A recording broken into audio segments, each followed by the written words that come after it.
Бұл Ярослав, 8-ші сынып оқушысы. Ерекше бала. Ерекше болған соң да ұстаздың өзгеше қарым-қатынасы қажет. Ал мынау қолынан шыққан әдемі туындысы. Айтып, мақтанып жатыр. Мақтанатындай жөні бар, ұстаздары да солай дейді. Себебі үздіксіз еңбектің арқасында баланың тілі шықты, икемге келді. Ярослав Жезқазғандағы нөмірі 26-шы мектеп гимназиясында оқиды. Түсінгендеріңіздей арнаулы оқу ордасы емес. Мұнда өзі сияқты білім алып жатқан басқа да оқушылар бар. Әлбетте бастапқыда оларды жетелейтін арнайы ұстаз жоқтың қасы еді. Бірақ мектеп ұжымының қатарынан қалмасын деген ниеті алда тұрды. В первую очередь нужны были курсы по инклюзивному образованию, потому что маған ең әуелі инклюзивті білімге қатысты курс қажет болды. Себебі менің сыныбыма ерекше бала келді. Оны қабылдаған кезде инклюзивті білім беру деген түсінік жоқ еді. Ақыры курс оқыдым. Сол арқылы білім алдым. Мен үшін жаңалық көп болды. Әр ұстаз осы курстан өту керек деп есептеймін. Сол арқылы ерекше балалардың табиғатын түсінуге мүмкіндік туады. Осы курсқа қатысқан өзге қаланың мұғалімдерімен танысып, олардың да сабақ жүргізу тәсілін меңгердім. Татьянаның ұстаздық өтілі 32 жыл, соның 29 жылын осы мектеп қабырғасында өткізді. Ал оның сөз қылып отырған курсы арнайы Ұлытау облысының педагогтеріне арнап ұйымдастырылған. Бұл істі Қазақмыс холдингі қолға алып, демеу білдіріп отыр. Мақсат өңірдегі білім сапасын көтеру. 2021 жылдың қыркүйек айында осы ұстаз Ұлытау жобасы біздің өңірімізде жұмысын бастады. Жоба бағдарламасының басты мақсаты мұғалімдердің жүйелі түрде біліктілігін арттыру, мұғалімдердің тілдерді меңгеруіне, білім берудің жаңа этикасын қалыптастыруына ерекше көңіл бөлініп отыр. Өткен жылдан бері 230 сағат тренингтер мен семинарлар ұйымдастырылып, 1000-нан астам педагог біліктілікті арттыру курстарынан өтті. Инклюзивті оқытудан бөлек қазір ұстаздар ағылшын және өзге де тілді меңгеріп жүр. Мұғалім бір күн оқымай, бір күн ізденбесе, ол мұғалім емес деген қағиданы ұстанам.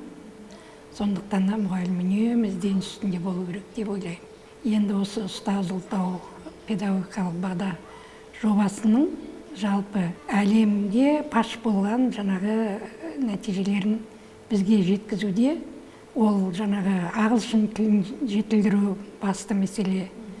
Мен өзімді ағылшын тілін оқыдым. Кейбір сабақтарымда жаңағы ағылшын тілдерінен терминологияларды қолданамын. Шыңдалғандардың қатарында Сәтпаев қаласындағы нөмірі 27-ші жалпы білім беретін мектептің бастауыш сынып мұғалімі Назерке Шубаева да бар. Біз оқушылармен әртүрлі жұмыстар жасадық. Осы недегі семинарда өткен әдіс тәсілдерді қолдандық. Соны бірі комикс әдіс тәсілін біз сабақта күнделікті қолданып отырмыз. Оны біз жаңағы оқушыларға мен арнайы мәтіндер таратамын. Ертегілер болсын, басқа да бір мәтіндер болсын, соны таратамын. Олар өзі оқушылар сол мәтіндерді оқып, түсінгендері бойынша комикс суреттерді өздері аяқтап салып, не болмаса өздерінің қосатын суреттері болса, сол жерге қосып өздерінің жаңағы ойларын, шығармашылық қабілеттерін сол әдісте оқушылар көрсете алады. Бір кезде ашық алаңқайға жүгіріп шығып, қанаттарын тез тағып, ұшып бара жатқан аққу қазанды көрдім. Бұл әдісте маған сабағыма келіп отырған пайдасы, бұл жерде оқушылар өздерін еркін сезініп, өздерінің қиялдарына еркіндік береді және де жаңағы сабаққа деген қызығушылығы артады. Ұжымдық мәдениет атты тақырыптағы тренингте біз практикалық жұмыстарды орындай отырып, ұжымда бірге жұмыс істей білу, сонымен қатар ортақ стратегиялық мақсатқа жете білу жолдарын үйрендік. Осы тренингтен алған білімімізді күнделікті оқыту процесінде, соның ішінде тәрбие сағаттарында да біз оқушылардың білім сапасын жақсартудың және де олардың ой өрісін дамытудың көмекші құралы ретінде осы тренингті пайдаланудамыз. Сабақта көптеген өзгерістер болды. Мұғалімдерге қарым-қатынас, оқушыларға деген қарым-қатынас өзгерді. Жалпы осы қоғамға, әлемге деген көптеген өзгерістер туды. Соның бірі осы менің сабағымда, робототехника сабақта көптеген өзгерістер әкелді. Жаңалықтар ашып жатырмыз. Олардың өзі жеке-жеке, әрбіреуі бір жеке-жеке жоба. Оқушылардың өздерін тудырған ойлары, идеялары робототехникаға көптеген оқушылар қатысады. Бізде 5-ші сыныптан 9-ші сыныпқа дейін робототехникасы жүреді.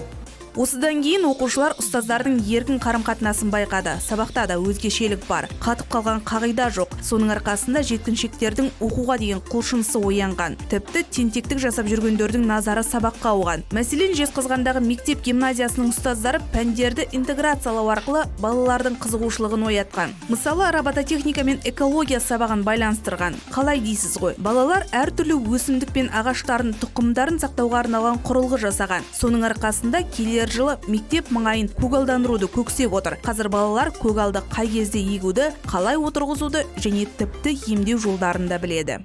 Эта зона уже выздоравливающих растений, которые вскоре мы отдадим в кабинет уже нашей школы. Тағы бір мысалы, әдебиет пен математика екі бөлек пән қалай байланысу мүмкін деп ойлайсыз ғой. Сөйтсек, ұстаздар әдебиетте кездесетін сандарды есептетеді. Бұл әңгімені терең түсінуге және есепке жүйрік болуға үйретеді. Қызығы, ұстаздар екі пәнге ортақ оқулықта шығарған. Әрине өзгерістер байқалды. Бұл білімді балалардың саны артты. Сол арқылы біздің сабақ оқуға құштарлығымыз да көбейді осы арқылы. Себебі мұғалімдер осы тренингтерден кейін балалармен ашық сөйлесе бастады. Олармен еркін форматта, түрлі топтық жұмыстар берді. Сол арқылы біз өзімізді дамыта білдік.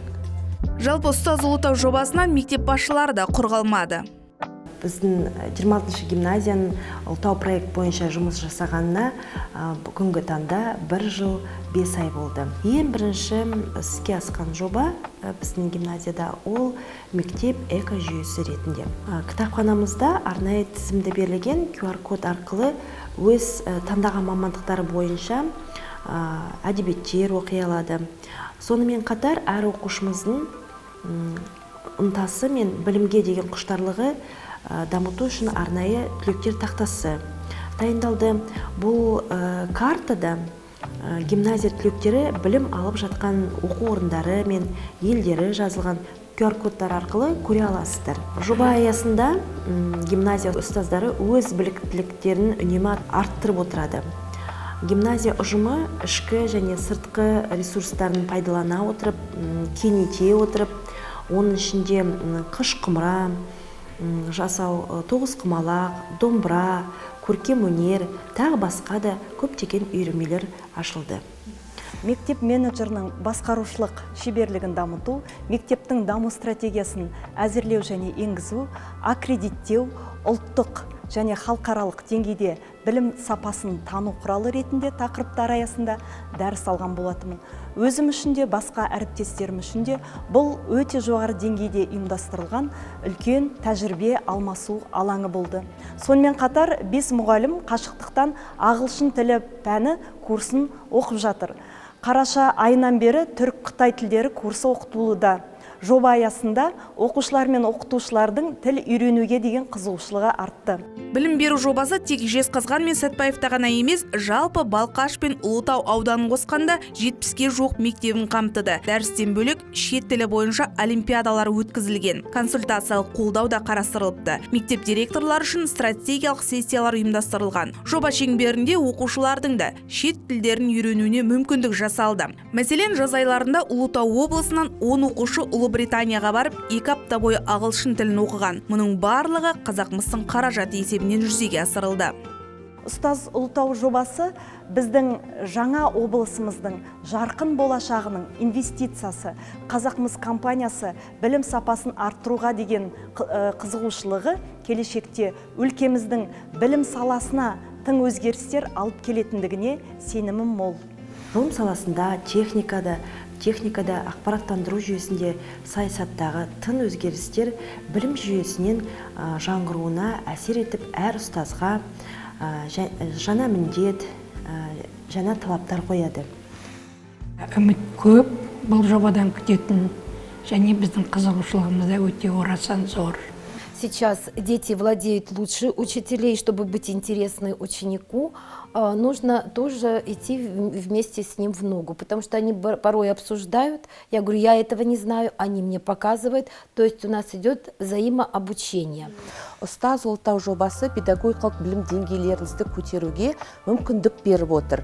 Жоба аясында барлық мұғалімдер тұрақты қамқорлыққа алынады. Жаңадан құрылып жатқан осы Ұлытау облысы бұл біздің облыс үшін керемет мүмкіндіктердің бірі. Осы Қазақмыс корпорациясының ертеңді болжауы, болашағымыз бүгінгі сауатты оқушылар екенін осы жоба арқылы нәтижеге жұмыс жасауына ықпал етуі қуантады. Компания басшылығы мұғалімдердің біліктілігін жүйелі түрде арттыру, ұстаздар мен оқушылардың дүниетанымын өзгертуге оң ықпал ететінін жақсы түсінеді. Сонымен қатар педагогтердің кәсіби көзқарасын өзгерту өңірдегі білім сапасын арттыруға жол ашатынына сенімді. Осы мақсатта Қазақмыс мектептермен қатар аймақтағы мемлекеттік техникалық университеттің құрылысында қаржыландырып отыр. Ұстаздарға да керегі сол. Қолдау тоқтамас екен дейді.